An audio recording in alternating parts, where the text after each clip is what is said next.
Buenas noches a todos, bienvenidos al conocimiento de sí mismo. Les saluda a su hermano Víctor Guzmán, presentando otro tema más de sabiduría universal. Transmitimos directamente desde Mérida, Yucatán, y como siempre contentos y dispuestos a poder compartir, a poder estudiar y profundizar en los temas del esoterismo universal.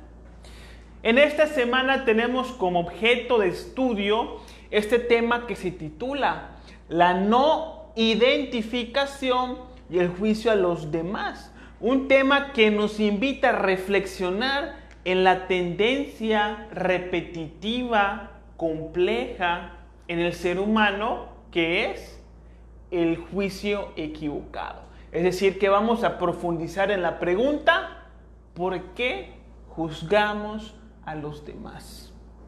Vamos a empezar planteando el estudio, desarrollando un concepto hermético que se conoce como la no identificación y la relación que existe entre este fenómeno psíquico con la tendencia constante y repetitiva que tiene el ser humano de juzgar de una manera equivocada al prójimo. El juicio hacia los demás es un vicio constante que tenemos todos los seres humanos, inclusive los que tenemos las aspiraciones espirituales de cambiar, de ser mejores, de despertar la conciencia. Entonces, dentro de los diferentes ejercicios, dentro de los diferentes conceptos que hemos hablado durante todo el curso, de las diferentes cosas que tenemos que hacer para despertar la conciencia, pues una de ellas que se le suma es el trabajo interior que impide el desarrollo de este vicio, de esta tendencia de estar condenando de manera constante al prójimo. Esto es parte de despertar la conciencia. Hay que profundizarlo, hay que estudiarlo y hay que aprender a vivir lejos de esta tendencia psicológica. Entonces, para empezar, vamos a estudiar el concepto de la no identificación.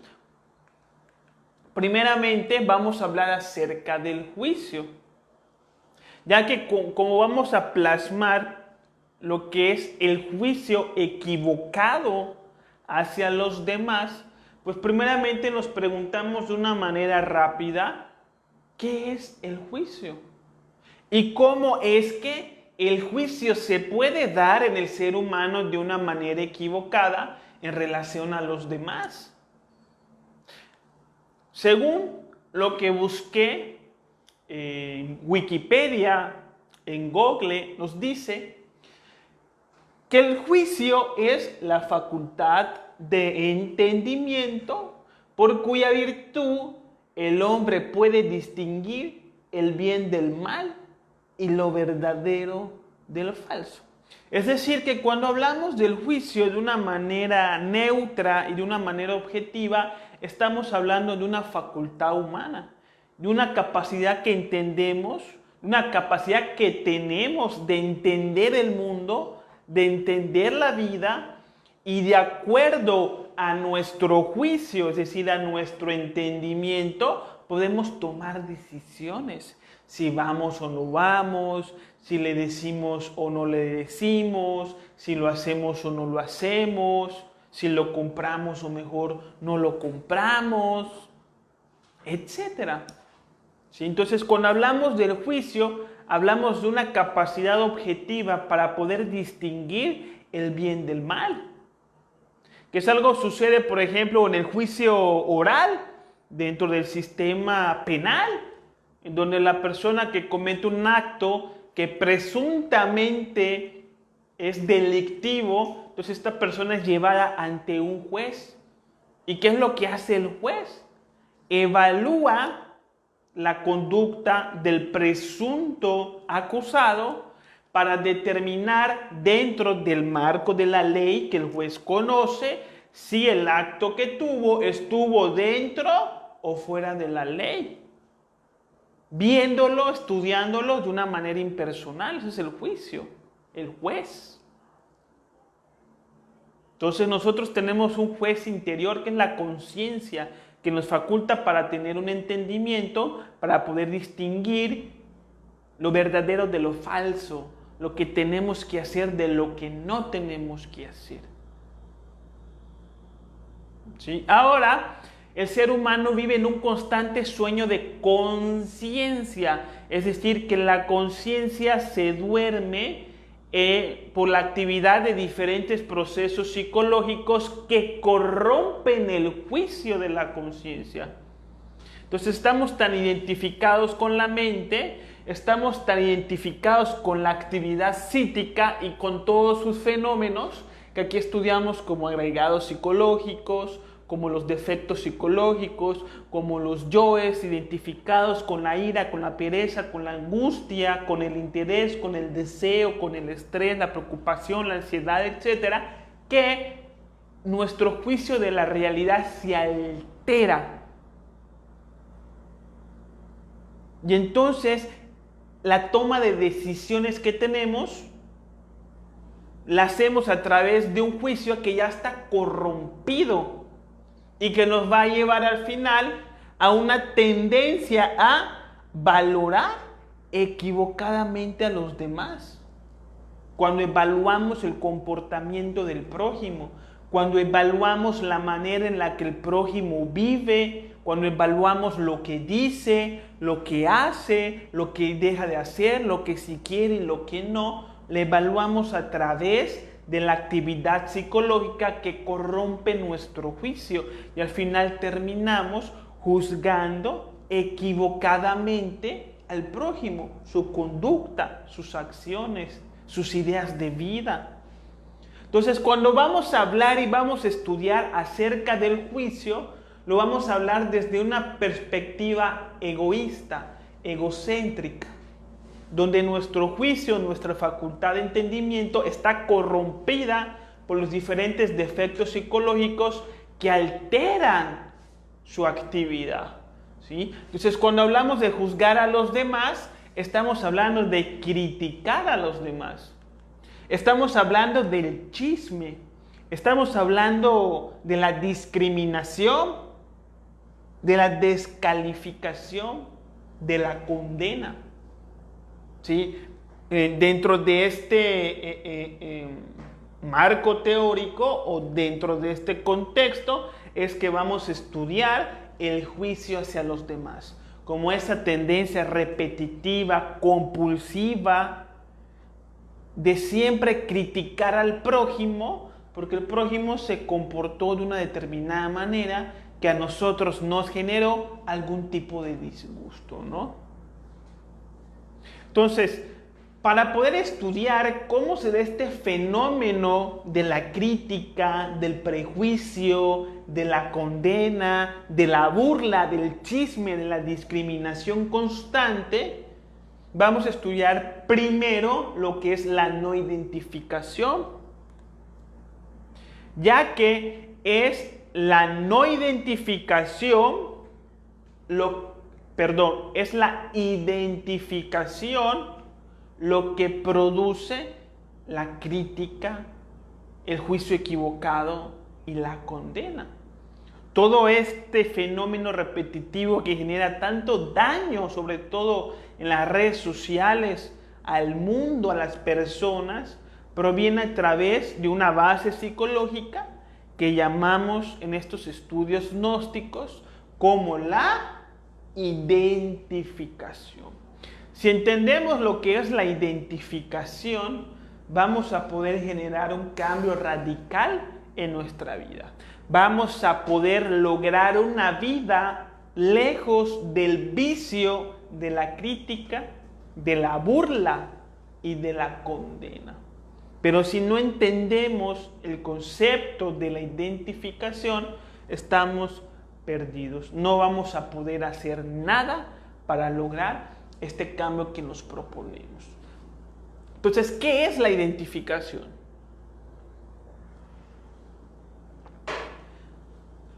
La identificación es un estado interior en donde se pierde la noción de la realidad. debido a que la atención, la conciencia, se queda dormida en las fantasías, proyecciones, diálogos, discursos, recuerdos, suposiciones del ego. ¿Sí me explico? La identificación es un proceso interior en donde uno pierde la noción de la realidad y queda envuelto en fantasías. ¿De dónde provienen esas fantasías? De la mente. ¿Quién proyecta esas fantasías en la mente? El yo psicológico, el ego animal que todos tenemos. Esta identificación se puede dar de manera externa y de manera interna. ¿Sí? Se dan en ambos campos. ¿Sí? Entonces, cuando estamos identificados, por ejemplo, de acuerdo al mundo exterior, es cuando nos obsesionamos con una determinada circunstancia. Cuando, por ejemplo, no le encontramos solución a un problema. Cuando pasa algo en nuestra vida y decimos, ¿qué haré? ¿Cómo le haré? ¿Y ahora cómo le hago? Y uno no le encuentra solución al problema. Se siente inseguro, molesto, disgustado, impotente. Cree que el problema no tiene solución. Y mientras más lo piensa, más grande se vuelve. Entonces decimos que la persona está identificada con ese evento exterior. Como puede ser que a un hombre lo despidan del trabajo. Ese es un evento externo, ¿o no? Entonces la persona queda identificada con esa escena de la vida y se empieza a angustiar. ¿Y qué haré? ¿Y cómo voy a pagar la escuela de mis hijos? ¿Y cómo voy a pagar la hipoteca de la casa? ¿Y dónde voy a encontrar trabajo? ¿Me va a dejar mi mujer? A esta edad, ¿qué otra cosa puedo hacer? Y entonces uno empieza a creer que el problema no tiene solución, que está en una circunstancia gravísima y que está completamente perdido. Eso es la identificación, donde se pierde la noción de la realidad y queda uno sumergido en sus propias fantasías, diálogos y suposiciones. ¿Por qué? Porque en la realidad siempre hay algo que hacer. Siempre hay algo a lo que uno se pueda dedicar. Porque en la realidad todo problema tiene solución. Siempre las cosas se dan de algún modo y uno busca su lugar, en algún punto, y continúa con su vida. ¿Qué es lo que pasa si fulanita termina con fulanito? Termina ese romance. Entonces, si fulanita se identifica con esa escena exterior, entonces fulanita empieza a creer que su vida ya no va a tener sentido, que su vida ya no tiene propósito, que ya no sabe qué hacer con su existencia. ¿Cómo le haré? ¿Y qué va a hacer de mí?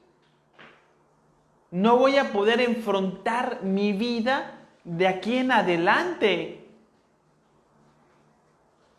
Entonces se dice que la persona, que la mujer, ha caído en aquello que se llama la identificación, un estado psicológico que altera la realidad de acuerdo a sus prejuicios y que no le permite ver la realidad misma, sino que ve una proyección de la realidad de acuerdo a su contenido, a sus conceptos y a sus ideas.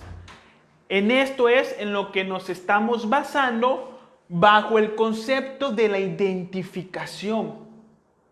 Estamos identificados cuando creemos que un problema no tiene solución. Entonces, la vida no es otra cosa que un conjunto de escenas que se desenvuelven a través del tiempo. Un conjunto de circunstancias por las cuales vamos pasando. No conviene identificarnos con ninguna de las escenas de la vida. Porque siempre que hay identificación, hay dolor y hay pérdida de la realidad. Se pierde la noción de la realidad. Les voy a poner otro ejemplo de cómo se da la identificación de acuerdo al mundo exterior. Una persona viene manejando su vehículo y al mismo tiempo viene hablando por celular. Entonces un policía lo ve, lo para, lo regaña y le pone una infracción. Ese es el evento. La identificación se produce en la persona cuando la persona se lleva ese evento en su mundo interior a otros eventos de su vida. Entonces la persona llega a su casa, se mete a la regadera y mientras se está bañando están pensando en la escena. Le debí de haber dicho esto al policía, el policía no debió de decirme esto, le debí de haber contestado, ni siquiera sé por qué frené. Y entonces hay una pérdida de la noción de la realidad. Porque la persona en el mundo real se está bañando, pero su conciencia no está en la actividad del baño, sino está en la escena que ya no existe, que ya pasó. Y está pensando que lo que le dijo al policía, que no sé qué lo otro. Entonces decimos que esta persona está identificada con el mundo exterior. Entonces uno va a la oficina, llega un cliente, nos hace un reclamo de un trabajo, un servicio que le prestamos, ¿sí? Y si nos identificamos con lo que nos dijo, nos vamos a sentir ofendidos, nos va a doler sus palabras y llevamos esto a la mente.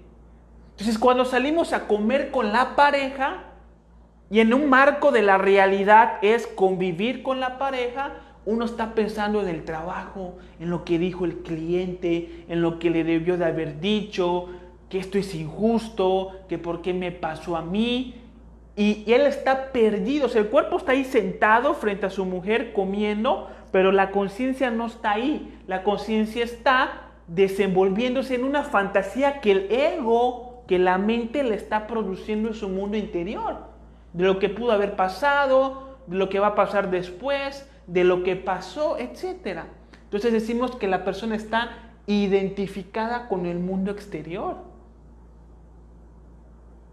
No conviene identificarnos con las diferentes escenas de la vida. Porque todo pasa, todos los eventos pasan. ¿Qué es lo que pasa si una mujer, por ejemplo, de jovencita, 17, 18 años, de repente se hace una prueba de embarazo y sale positivo? Entonces la mujer se identifica con esa escena. ¿Y qué haré? ¿Y qué voy a hacer? ¿Y mis papás? ¿Y la universidad? ¿Y los gastos? ¿Y el niño? ¿Y quién lo va a cuidar? ¿Y la pareja? ¿Me va a dejar? ¿Y esto y lo otro? Entonces la mujer se identifica y dice, ¿qué haré? No encuentra solución, se deprime, se asusta, se angustia y empieza a sufrir. Ese sufrimiento se da porque hay identificación. No debemos de identificarnos con las diferentes escenas de la vida, porque todo pasa. Reflexionen ustedes. ¿En qué momento de sus vidas se encontraron en un problema que no le encontraban solución y que decían, ¿qué haré? ¿Cómo le haré? Porque esto me pasa a mí. Esto no tiene solución. Y ahorita uno se pregunta, y a ver, ¿dónde está ese problema? Esa enfermedad, ese embarazo, ese desempleo, esa pérdida del matrimonio, del divorcio. ¿Dónde está eso grave? Se lo lleva el tiempo. Al final uno tiene que afrontar el problema y sale adelante. Y el que se quedó desempleado, pues busca otro trabajo por allá y listo. Y la mujer que quedó embarazada, pues ve el apoyo de quien tiene y el apoyo de quien no, y con lo que tiene busca cómo hacerle, y al final el niño ya tiene 5 o 7 años, ya es parte de su vida, ya se acomodó, ya las cosas ya. ¿Y dónde está ese problema grave que uno decía que tenía? Desapareció, se lo llevó el viento. Porque los eventos son de carácter ilusorio, pasan. Y por eso no debemos de identificarnos con ninguna escena de la vida. La identificación se puede dar desde el mundo interior. Nos identificamos cuando permitimos que los distintos defectos psicológicos que tenemos en nuestra psicología se activen y nos dominen. Entonces, cuando nos identificamos con la ira, queremos pelear, ejercer violencia, reclamarle algo a alguien. Cuando nos identificamos con la tristeza, queremos llorar, queremos estar solos. Cuando nos identificamos con la preocupación, nos comemos las uñas, nos jalamos los pelos, queremos hacer algo, no estamos quietos. Cuando estamos identificados con la pereza, no queremos hacerle frente a nuestras responsabilidades y obligaciones sociales. Queremos dejarlo todo para el siguiente día. Entonces hay una identificación que se produce al mundo interior. Nos identificamos con los diferentes defectos psicológicos, con los diferentes yoes, la ira, la envidia, el orgullo, la pereza, la lujuria, deseos, inquietudes, ansiedades. Nos identificamos con todo este proceso interior y no logramos darnos cuenta que esta actividad psicológica es ajena a lo que realmente somos y que se fundamenta en la ilusión, que se fundamenta en una distorsión de la realidad. ¿Sí? Entonces estamos identificados cuando, por ejemplo, estamos preocupados por una entrevista del trabajo. Y antes de la entrevista nos estamos imaginando la entrevista y qué me van a preguntar y qué me van a pedir y qué voy a contestar y cómo me voy a sentar y qué le voy a decir primero. Estamos identificados con esa escena a través del yo de la preocupación, sudando demasiado, agitados en la respiración. Estamos identificados cuando sentimos dolor y enojo por lo que alguien dijo. Un ejemplo claro de la identificación. Una persona me puede decir a mí idiota, pero si no me identifico, no hay dolor.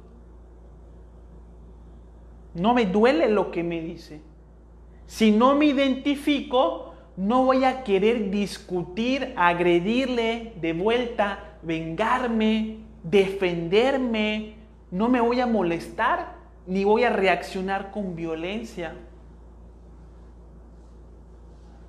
Pero si una persona me dice idiota y me identifico con lo que dice, entonces sí voy a sentir dolor, sí me voy a sentir ofendido y por lo tanto me voy a querer defender. Oye, ¿a ti qué te pasa? A mí no me puedes venir a hablar aquí así. Esto es un ejemplo claro de la identificación. Tenemos que entender que todas las escenas de la vida pasan. Como decimos vulgarmente en México, al mal paso darle prisa. Y si una persona viene y me dice idiota, bueno, su punto de vista. Listo, no pasa nada. Es una escena de la vida. Si no hay identificación, tenemos una recta noción de la realidad y podemos alcanzar a ver qué es su punto de vista. Que no sé por qué piensa eso de mí, que a lo mejor tiene una razón para pensarlo, porque de alguna manera todos somos idiotas en algo.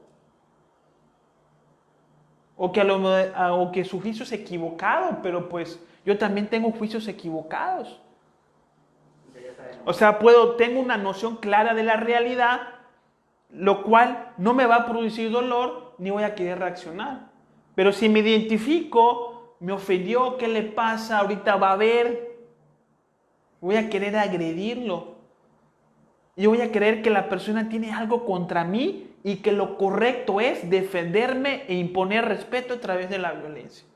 Cuando la realidad no es esa, porque la violencia siempre genera más violencia. Entonces, por eso estoy diciendo que la identificación siempre es una pérdida de la noción de la realidad.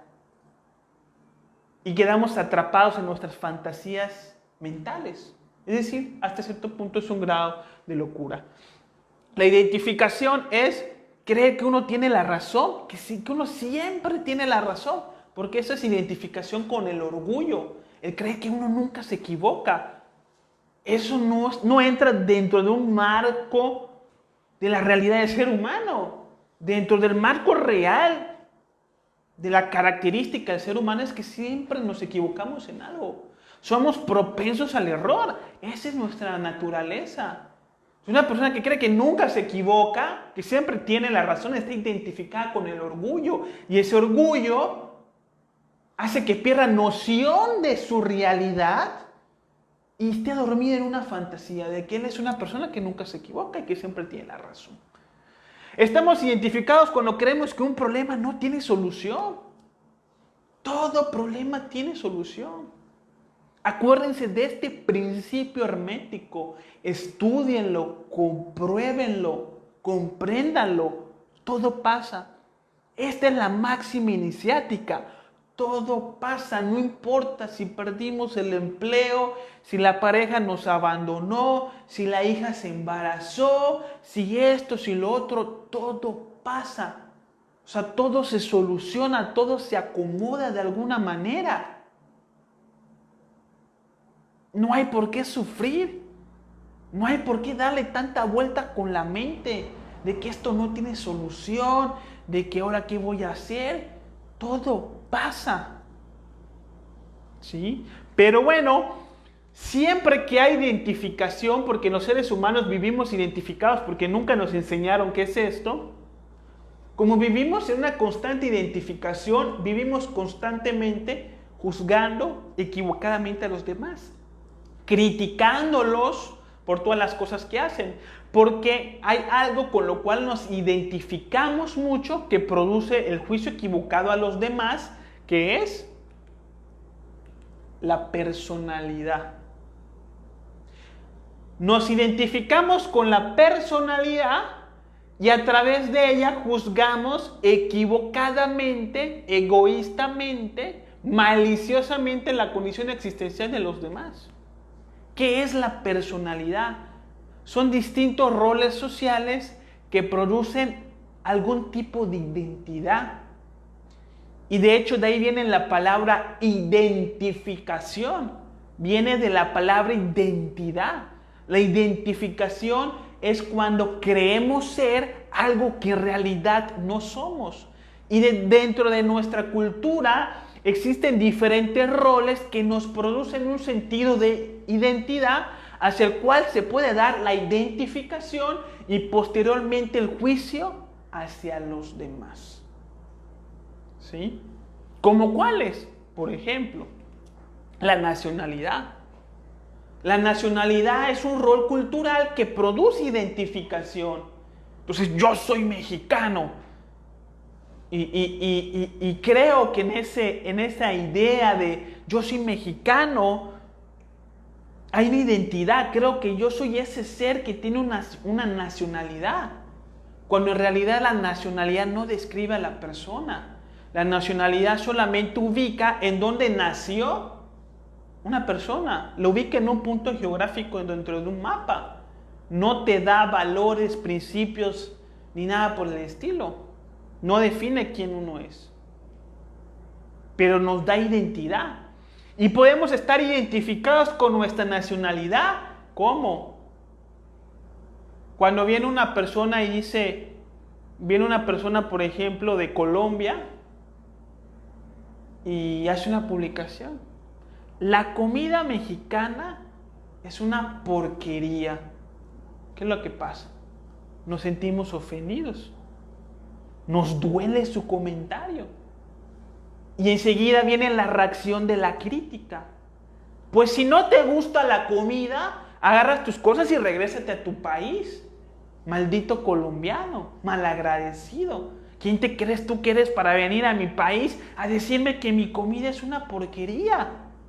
Hay dolor y por lo tanto hay crítica y condena hacia el otro por lo que dijo. Por eso digo que hay identificación con la nacionalidad. Ocurre lo mismo en el sentido opuesto. Si viene un venezolano y dice, ay, es que esta gente de México es tan agradable y tan educada, entonces sentimos que nos está diciendo a nosotros que somos agradables y educados y nos cae bien. Ay, pero qué buena gente son esos venezolanos. Esos sí me caen bien. Esos son la gente que debería de venir a México. No esos colombianos metiches y groseros.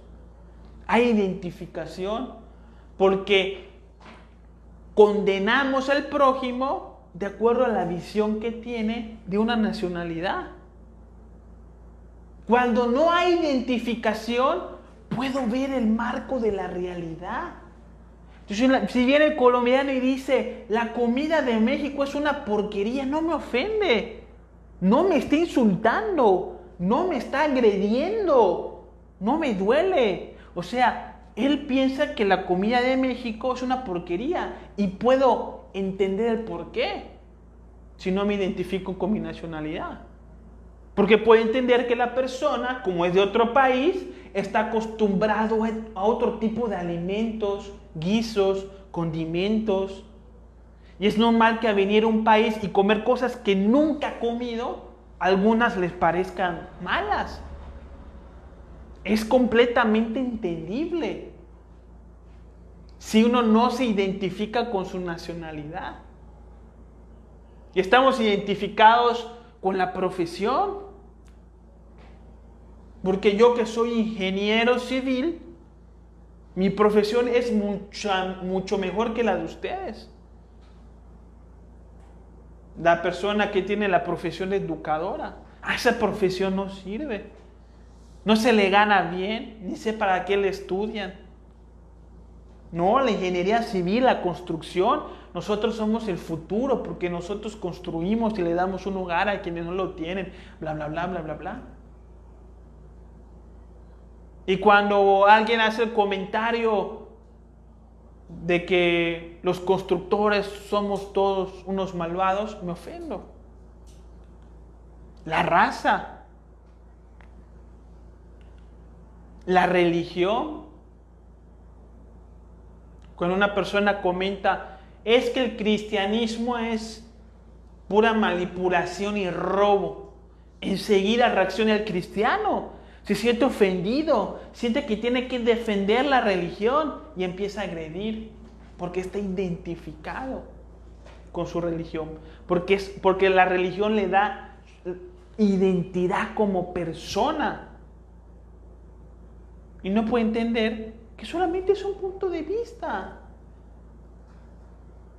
y que se puede entender porque no sabemos si esa persona alguna vez fue a un templo cristiano y le tocó un mal pastor, le tocó un mal sacerdote, le tocó vivir una mala experiencia y producto de ahí piensa así. O sea, a lo mejor tiene su razón de ser.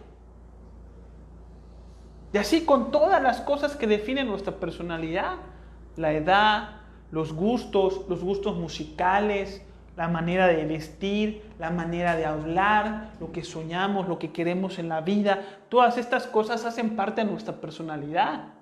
Son roles culturales que nos dan identidad y que producen el fenómeno de la identificación, que nos hacen creer que nosotros estamos viviendo de una manera absolutamente correcta.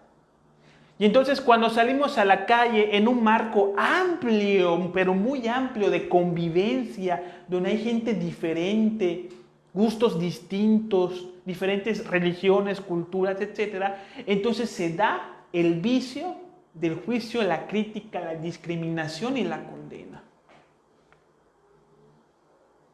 Entonces salimos a la calle y la persona que está identificada con la religión, cuando se encuentra con una persona que es atea, enseguida la condena. Esa es una persona que se vaya al infierno. Oye, pero ni siquiera la conoces, ni siquiera sabe quién es. ¿Por qué le das ese calificativo? ¿Le has visto matar a alguien? ¿O qué? Así directo. Lo mismo pasa con el ateo, cuando ve a religioso. Ese es un fanático religioso mentiroso.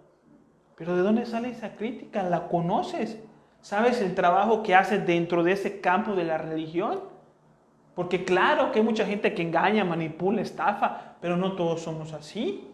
Hay quienes hacemos un trabajo digno.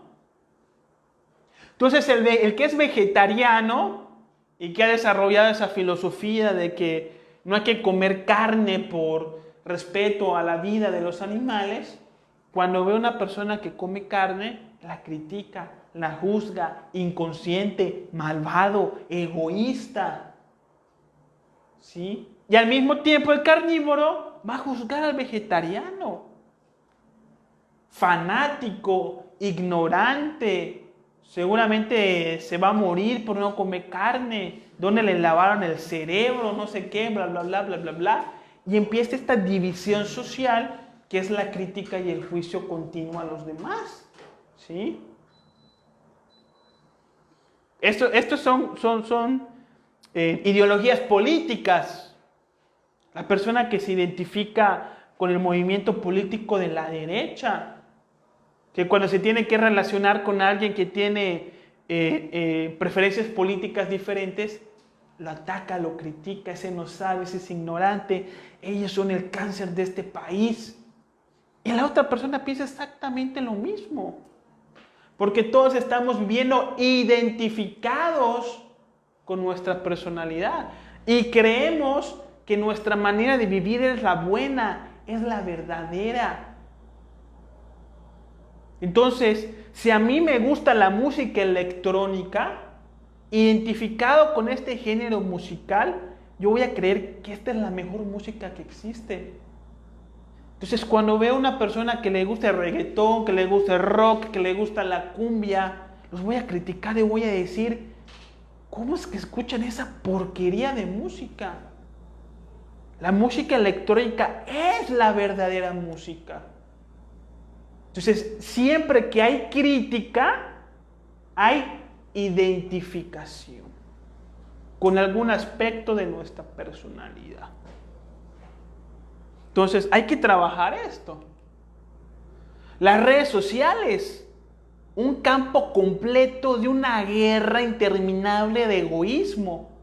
Ahí vemos cómo se expresan las batallas y donde la gente en los comentarios de las diferentes publicaciones se andan maldiciendo, se andan criticando, se andan insultando, porque viven con la conciencia dormida, lejos del amor, de la sabiduría, del espíritu, identificados con su razón, con su orgullo, sienten que tienen la verdad y les da por decir al otro que es un retrógrado, que es un ignorante, etc.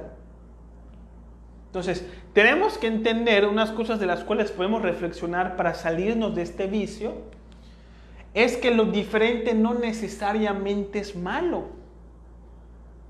Porque nuestra mente, a través del ego, la diversidad cultural de gustos y tendencias sociales con las cuales nos identificamos, se perciben a través del ego, a través de un marco dual, bueno o malo, verdadero o falso, ¿sí? Entonces, por ejemplo, vamos a hablar de política, ¿sí?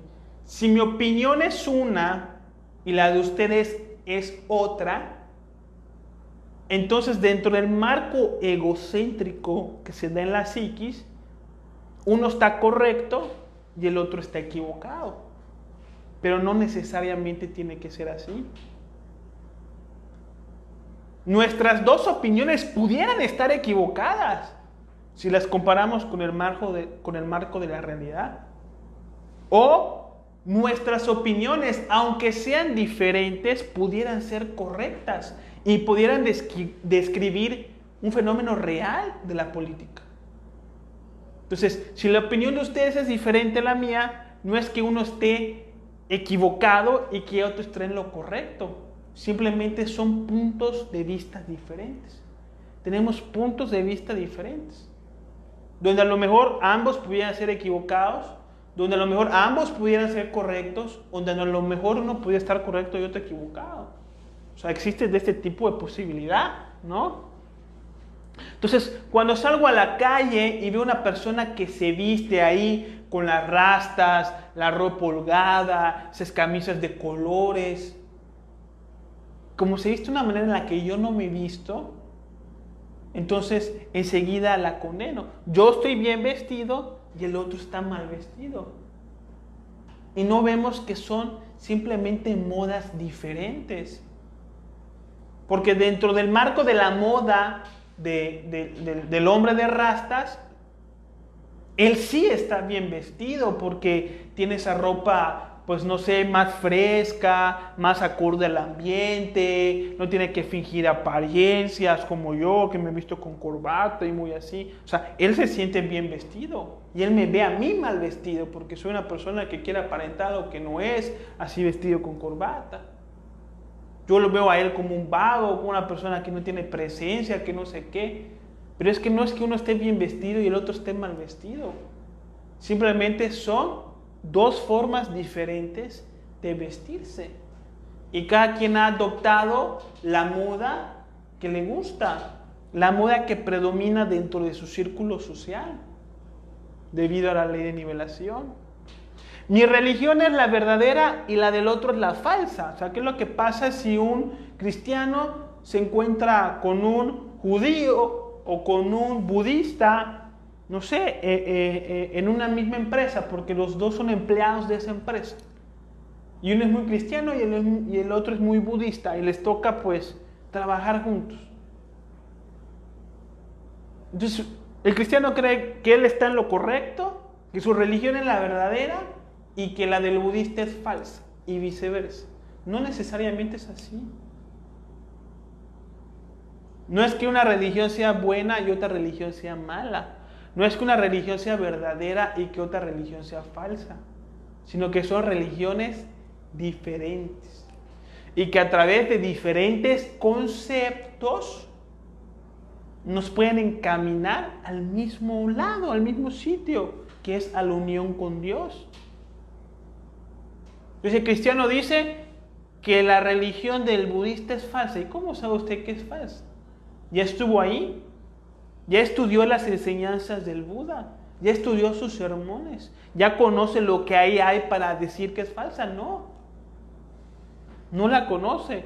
Entonces su juicio es equivocado. Está juzgando lo que no se conoce. Ha perdido noción de la realidad. Todos estos juicios los hacemos porque en el fondo somos muy inseguros. Creemos que vivimos de la mejor manera. Yo creo que mi religión es la mejor, que la manera en la que he visto es la mejor, que mi partido político es el mejor. Y creer esto a mí me da seguridad como persona.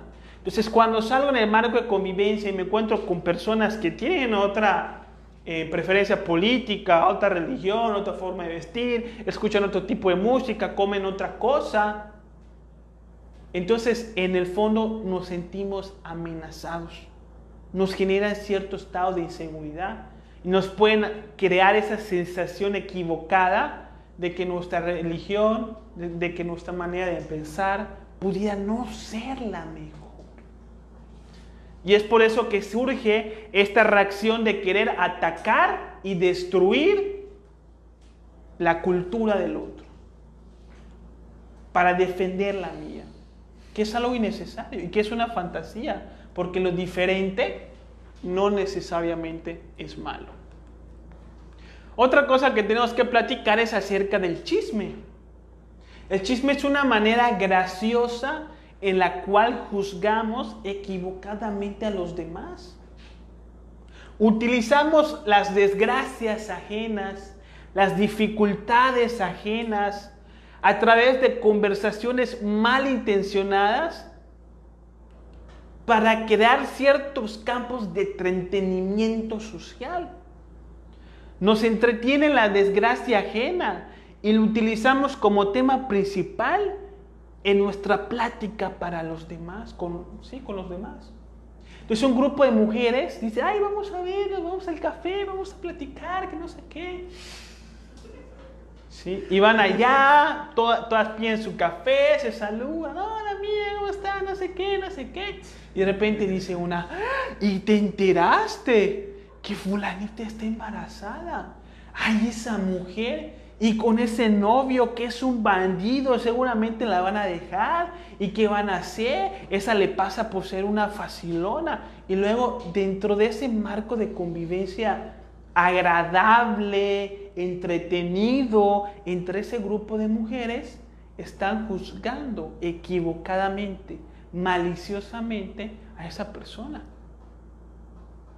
Muchos círculos de amistades se fundamentan en el chisme. Se encuentran solamente para hablar mal de los demás. Y es por eso que cuando uno quiere despertar la conciencia empieza a perder amigos. Porque cuando va con sus amigos, ¿sí? Y a platicar con ellos, se da cuenta de que es puro veneno hacia el otro y que no puede pertenecer ahí si quiere desarrollar el amor y la sabiduría.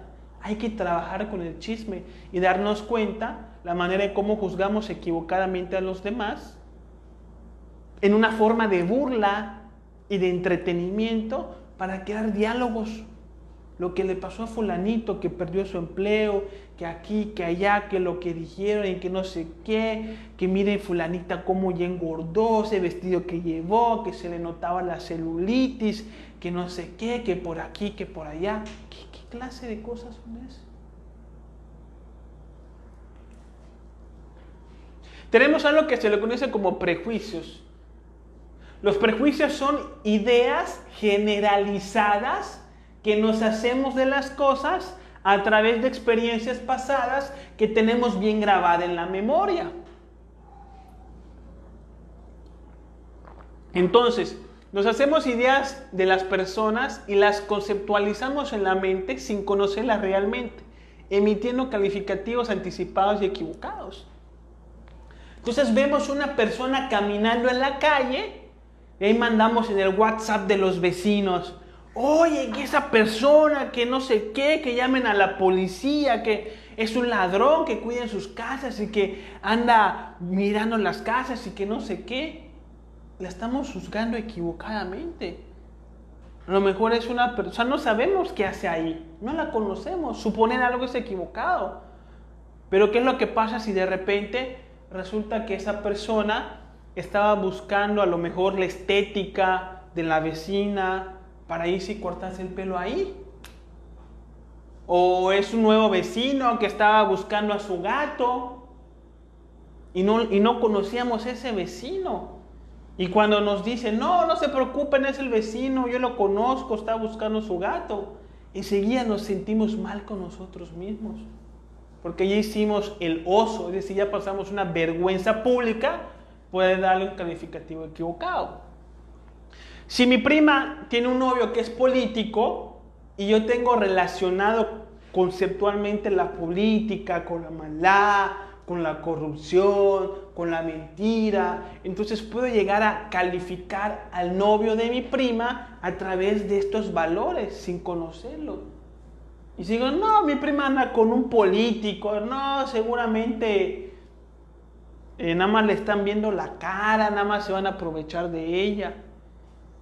¿sí? Y así juzgo equivocadamente a la persona sin conocerla, a través de mis prejuicios en relación a la política.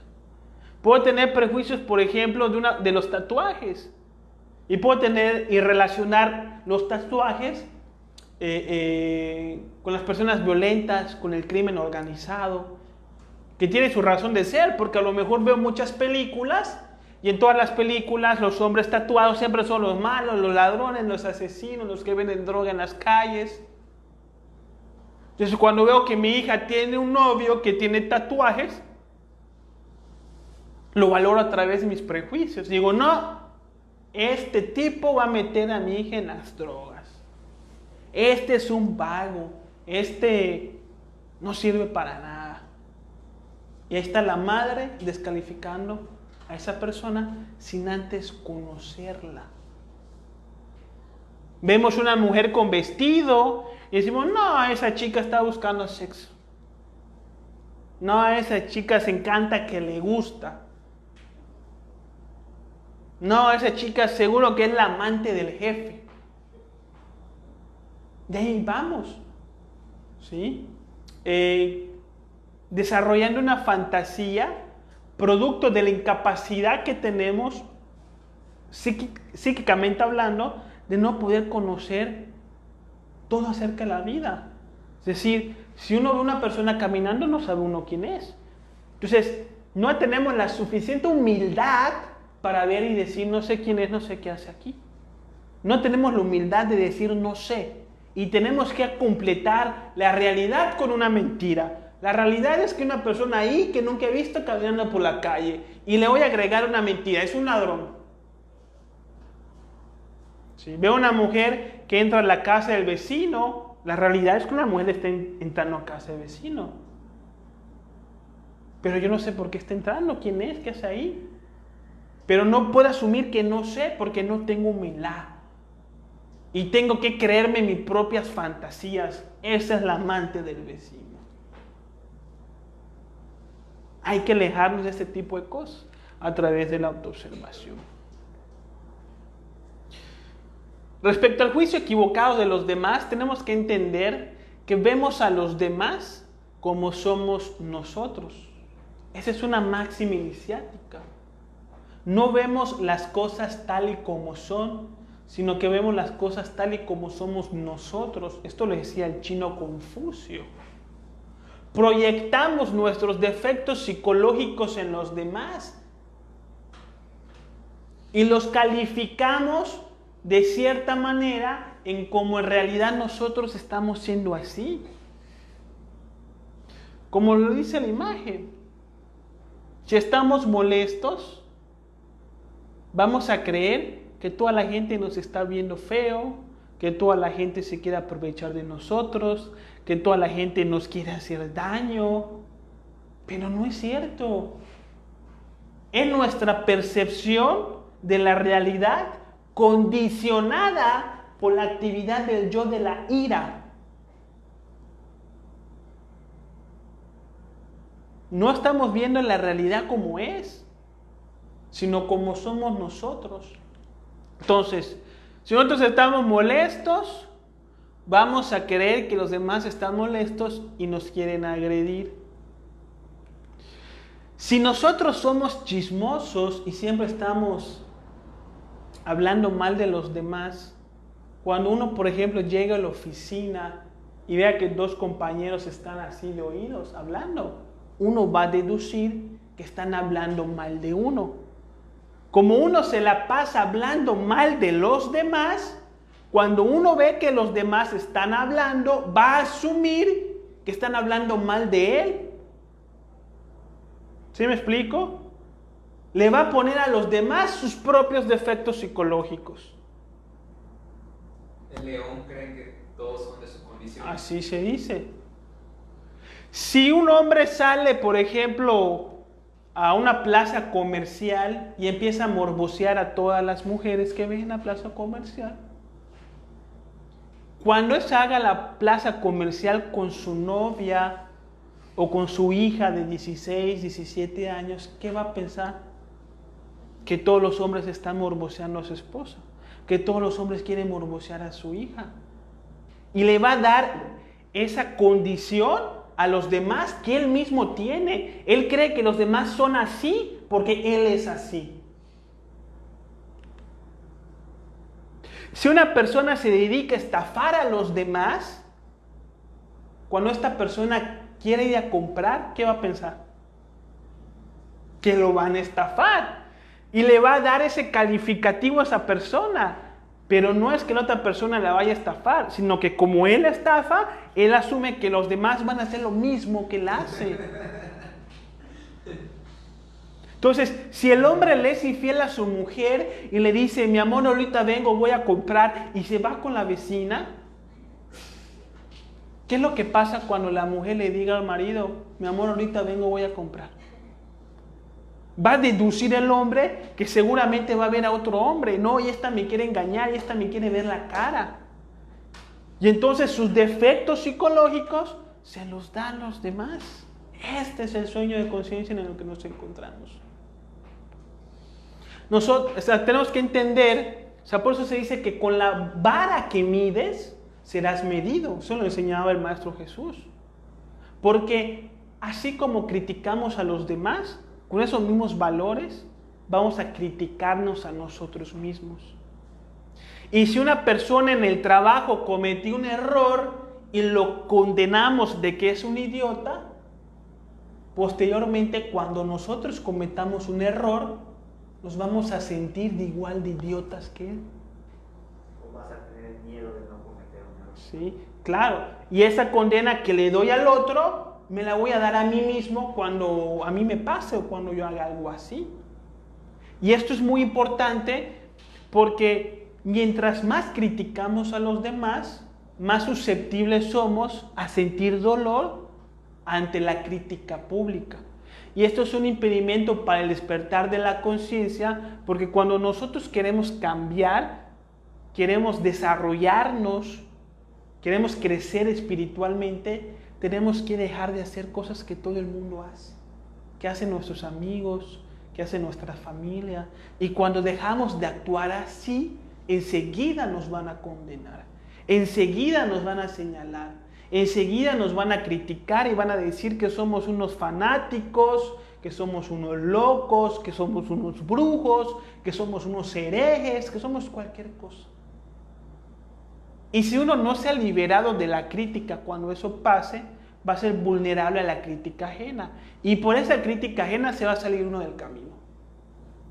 En cambio, cuando uno deja de criticar y entiende el por qué critica, a tal grado de que ese entendimiento haga que cese esa crítica, cuando uno cambie su vida y es criticado por los demás, ya no se va a sentir atormentado por esa crítica.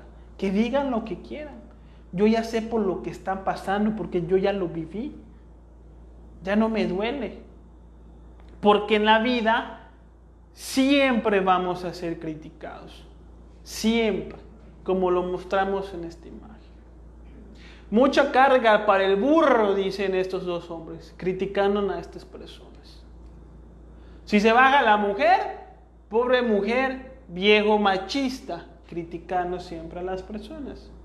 Si se sube la mujer y se baja el hombre, pobre anciano, qué mujer desconsiderada, criticando a las personas. Y si por fin ninguno se sube al burro, qué tontos, ¿por qué no usan el burro? O sea, hagas lo que hagas, siempre te van a criticar. Y si estás en estos estudios, todavía más. Porque de fanático religioso o hereje, no te van a pasar. O sea, los ateos, fanáticos religiosos. Y los fanáticos religiosos de hereje. O sea, y de esto no te bajan. Y uno tiene que aprender a vivir con eso, sin responder, sin condenar al prójimo, ¿no? Entonces, trabajando al yo criticón, ¿sí? Entonces, en todos los casos, la crítica es un impedimento de la amistad y del amor. Debemos de trabajar sobre el yo sé, que es orgullo. ¿Sí? Esta sensación, esta noción, esta idea que tengo de mí mismo, de que yo sé de política, de que yo sé de religión, que yo sé de medicina, que yo sé lo que es el coronavirus, que yo sé de esto, que yo sé de lo otro. Hay que trabajar eso. porque es este yo sé el que va a hacer que yo condene y critique al que piense diferente a mí. ¿Sí? Hay que trabajar la envidia. Esto nos genera muchísima crítica. Ella no se merece ese puesto. Él tiene dinero gracias a su papá. Sí, porque a él le dieron todo en la vida. A él lo ayudaron, a mí nadie me ayudó. Envidia. Eso también genera crítica. El yo expectativo. Hay que trabajar sobre el yo expectativo. Es que yo esperaba. Vamos a criticar a las personas que no hagan las cosas que nosotros queríamos que hicieran.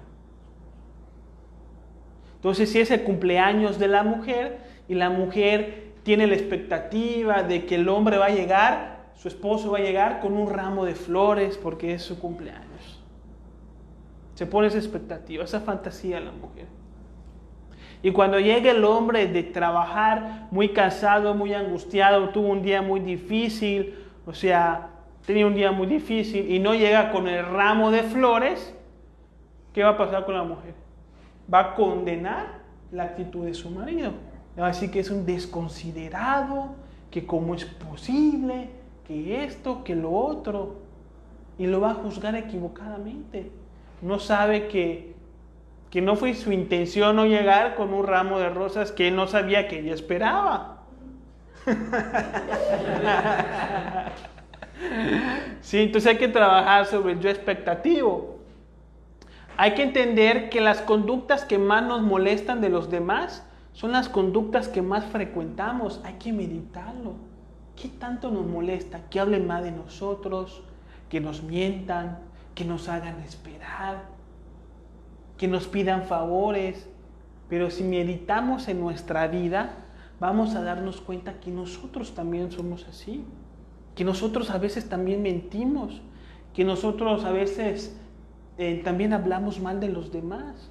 Que a nosotros también nos molestan que nos pidan favores. Lo que pasa es que es más fácil ver los defectos de los demás. Esto es algo iniciático, completamente iniciático. Es más fácil ver los defectos de los demás que ver nuestros propios defectos. O sea, el Maestro Jesús decía, ¿por qué ven la viga en el ojo ajeno? ¿Por qué ven la paja en el ojo ajeno y no ves la viga que tienes en el ojo? Es más fácil ver el defecto de los demás que el de nosotros mismos. ¿Pero por qué? ¿Por qué pasa esto? Estúdienlo. Pasa porque el defecto ajeno me perjudica directamente. Pero mi defecto propio me da cierto placer, me da algo y por eso no lo veo. Y a veces lo confundo con virtudes, me reconforta, me satisface. Por ejemplo, no es lo mismo mi pereza a la pereza de mi mujer. Para mí, porque mi pereza me beneficia, porque cuando yo no quiero hacer nada, siento placer y satisfacción y no veo la injusticia que estoy generando en los quehaceres del hogar. No lo veo porque la pereza me está dando placer, me estoy beneficiando allá acostado viendo Netflix.